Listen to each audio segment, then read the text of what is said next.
This is Generation Now, and we're going to spend this time to talk about Mass Effect 3, because so far it's probably the coolest game of 2012. Alright, Mass Effect 3 is developed by BioWare, and it's on every console, except for the Wii, naturally. Well, okay, Mass Effect 3 was going to sum up the story of Commander Shepard. And we all know Commander Shepard's like a super boss of video game characters. So finally, the Reapers have arrived. And for all you guys who do not know what the Reapers are, they're like an ancient, machine race who comes in every 50,000 years, murders everybody, and hightails it out. And so they're pretty much huge jerks. And it's up to Commander Shepard to assemble the galaxy's races and fight them off, because they indoctrinate people, they murder people, and neither one of those are any good. So Shepard's goal is to pretty much unite the other races of the galaxy to fight the Reapers, for being exterminated and stuff. I won't ruin anything for you from the campaign, because BioWare's really good at doing all the single player stuff, but I will ruin the multiplayer stuff for you. Well, first of all, multiplayer has probably been one of the best multiplayers I've played in a long time, because from years and years of playing Call of Duty and other first-person shooters, it gets pretty dull. Alright, the thing with the Mass Effect 3 multiplayer is, of course, you got your over-the-shoulder fighting styles, just like in the regular campaign. You actually get to make your characters, and you get to name them, and you can be different races, and each race has their own special abilities, and so does each individual class. So multiplayer is going to have you fight several waves of men, and there'll be objectives implemented into it, like arm this, disarm that, and secure these positions, which actually makes you gives a feel of a cause. Because I know in like Gears of War and stuff, you play the horde mode, and you're just kind of running around in circles like a dummy, killing waves of enemies. But they actually have a purpose in Mass Effect 3, and also, however good you do, it also levels up your guy and gives you credits to spend on him, and it also increases your galactic readiness, if you want it to count, for your actual single-player game. So the better you do on the multiplayer, the less people that are probably going to die during the, the final huge battle with the Reapers at the end of the campaign, which I think is super awesome.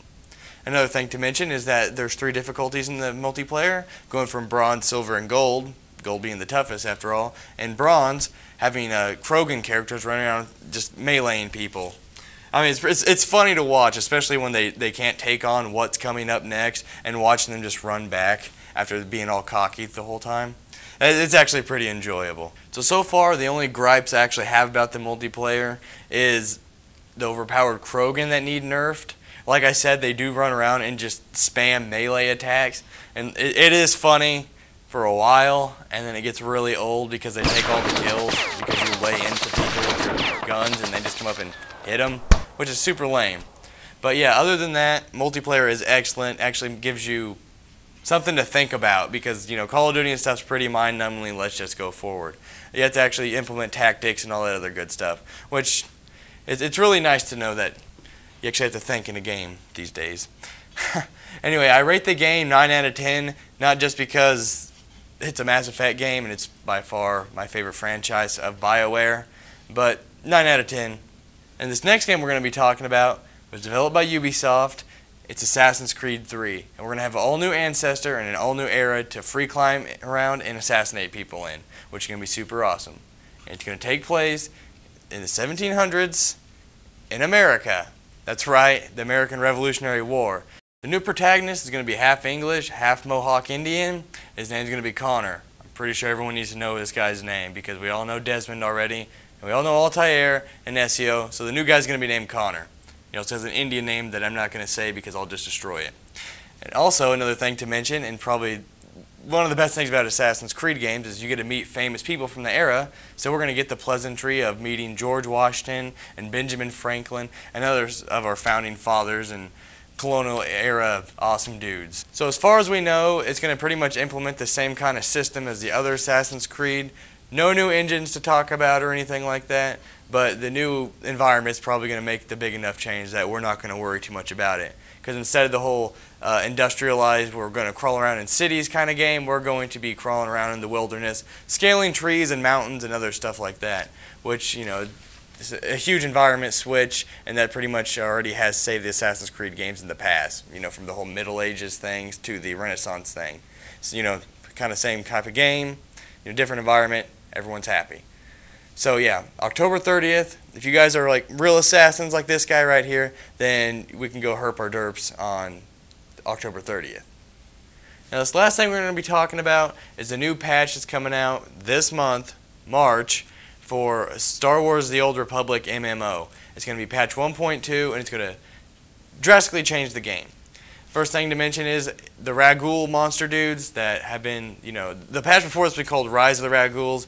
They're finally like here and doing stuff. It's pretty much a zombie scenario. They're taking over people's bodies, people are getting infected, and you're going to be doing flashpoints, which is just like war zones and stuff like that in WoW, to fight these guys and make sure they don't spread out and conquer the galaxy, because that's what they do, because indoctrination is bad. And we've learned this from other games like Mass Effect. Of course, with every patch, different classes get, nerfed and buffed. So you're going to be seeing some of that. And you're also going to see a new interface where pretty much you can move anything where you want it to. And that's going to be really helpful. So if you don't like the mini-map in the bottom right-hand screen, you prefer it up top, then hey, go ahead and put it there. Another couple things to also mention is they're actually extending the legacy system even more, which is what I've been most just intrigued by. It's when all your characters are related and they all can, they want them to meet eventually. That's the whole goal, way on down the line. But now, like I said, they can be related. You can be like, this guy's my brother, this dude's my husband. And you can also now have multiracial characters, Twi'lek mom, human dad. We can see what that looks like. That's going to be pretty interesting. The last thing I want to mention is the addition of pets that can come along with you now, just like World of Warcraft and stuff. You get your little vanity pets, and that might not seem like a huge deal, but first off, the whole Star Wars MMO idea, they didn't know how people would react to it. That's why all this stuff wasn't implemented beforehand. But now it is. Pets are going to be awesome. Super stoked about the legacy system because I totally stopped playing it lately because I'm ready for it now. Yeah, got my last name going. It's going to be pretty sweet. Well, thanks for watching. Hope you found some interesting information in this, and we'll be right back with more Generation Now.